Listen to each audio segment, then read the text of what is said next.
Lors de la révolution industrielle du 19e siècle, l'humanité a essentiellement appris à produire toutes sortes de choses, comme des tissus, des chaussures, des armes et des véhicules.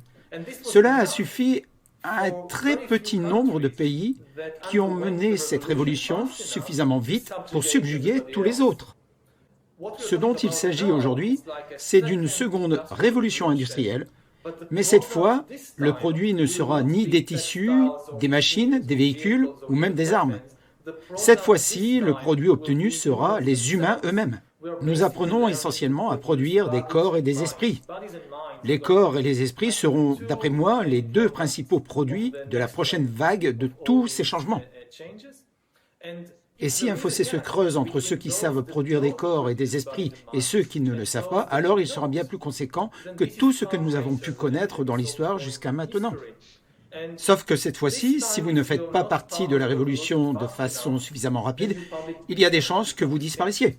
Une fois que vous savez comment produire des corps, des cerveaux et des esprits, alors la main-d'œuvre bon marché en Afrique ou en Asie du Sud, où qu'elle soit, ne vaudra tout simplement rien.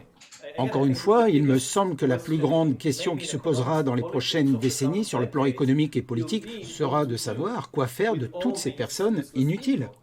Je ne pense pas que nous ayons un modèle économique pour cela. Ma meilleure hypothèse, et cela reste une présomption, est que la nourriture ne sera pas un problème car avec ce genre de technologie, nous serons en mesure de produire de la nourriture pour tout le monde. En revanche, il reste la problématique de l'ennui, que faire avec ces gens et comment ils vont trouver un sens à leur vie alors qu'ils sont insignifiants et n'ont aucune valeur.